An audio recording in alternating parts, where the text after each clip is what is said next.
So kung makikita nyo mga ka-Mindtech, napakalinaw talaga ng Gimbal 3 Smart Projector ng X-Goody. Talagang napakabangis kasi nga napaka-sharp ng image niya. So mga ka-Mindtech, mag-unbox tayo ng pinadala ni X-Goody. So ito yung portable smart projector na Gimbal 3. So nung nakaraan nag-unbox tayo ng Gimbal 5. So ngayon Gimbal 3 naman. So ipapakita ko sa inyo kung gaano kabangis at kalupit itong Gimbal 3 na projector ng X-Goody. So i-unbox na natin at i-review at subukan natin kung gaano kabangis at kalupit. So eto na yun. So ngayon mga ka-Mindtech, mag-unbox ulit tayo ng pinadala ng X-Goody. Ito yung portable smart projector na Gimbal 3. Nung nakaraan, in-unbox natin at ni-review, tinesting natin yung Gimbal 5 which is napakalinaw. At ngayon nagpadala ulit sila ng isa pang projector. Ito yung portable smart projector Gimbal 3. So ngayon susubukan natin kung gaano kalinaw at i-unbox muna natin ngayon para malaman natin kung ano yung nilalaman nitong ating box na X-Goody portable smart projector. Ngayon buksan natin. Sa loob ng box, meron pa siyang box. So, ito muna yung unahin natin na buksan. Okay? So, tanggalin natin itong box dito. Sa loob nitong box na pahaba is merong power cable or ito yung kinoconnect sa may projector para gumana siya. I-connect sa 220 volts outlet. At syempre, hindi mawawala ng remote control. At meron pa siyang HDMI cable. So, ginagamit to in case man na gusto mo i-connect yung laptop mo sa projector. Automatic, ito yung gagamitin natin. Then, bukod dito, meron pa siyang user manual. So, hindi mawawalan ito para magamit natin at malaman natin yung tamang procedure sa paggamit ng X-Goody Smart Projector na Gimbal 3. Then, dito na tayo mag-proceed. So, ito na yung Gimbal 3. Dahan-dahanin natin. Tanggalin natin sa karton.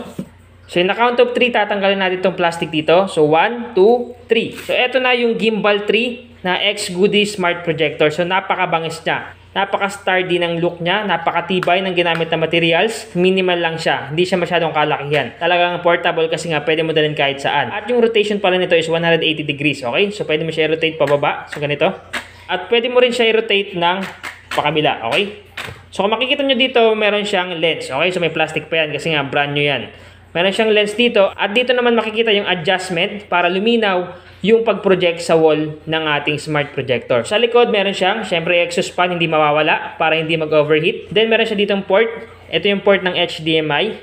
Then yung port sa USB. Okay, so sa USB halimbawa magko-connect ka ng speaker dito sa ating smart portable projector. So dito guys, sa may port ng earphone, pwede ka mag-connect dito ng speaker.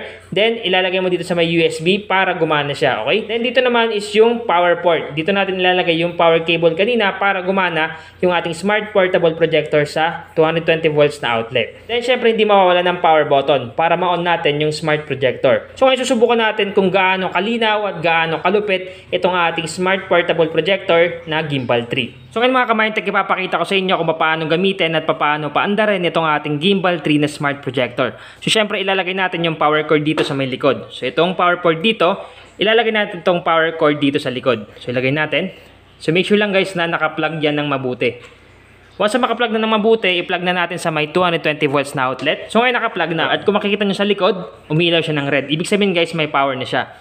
Ngayon para mag-turn on yan, click lang natin itong button dito, yung power button. Click lang natin ng isang beses. Click natin. At antayin natin na may lumabas sa may wall natin. So automatic may lumabas na. So ilalapag ko muna. So makikita nyo gumagana na yung ating smart portable projector. So ngayon mamaya na natin i-adjust yung linaw niya kasi nga kakabukas lang. So antayin lang muna natin na mag-loading. Sa unang bukas pala nitong ating smart portable projector, kailangan natin i-update sa bagong version. Kasi nga para maganda yung performance ng ating portable projector. So yan guys, nagbukas na siya. Ngayon i-adjust na natin yung linaw. So para ma-adjust yan, para maging malinaw, yung tinuro ko kanina na adjustment dito, itong block dito, galawin mo lang pakaliwa. Kung hindi lumilinaw pakaliwa, pakanan mo naman. So pakanan natin. So move natin ang pakanan. So tansyahin nyo na lang na luminaw siya, okay? So para sa akin, goods na to. At tinawag pala tong gimbal kasi nga, nag-a-adjust siya, kusang nag-a-adjust yung kanyang pag-project kahit natabingi, okay? Ngayon para masubukan natin talaga kung maganda mag-play dito ng mga videos katulad sa Netflix, YouTube, ngayon mag-play tayo. Ngayon, i-play natin sa YouTube. So, click natin itong YouTube.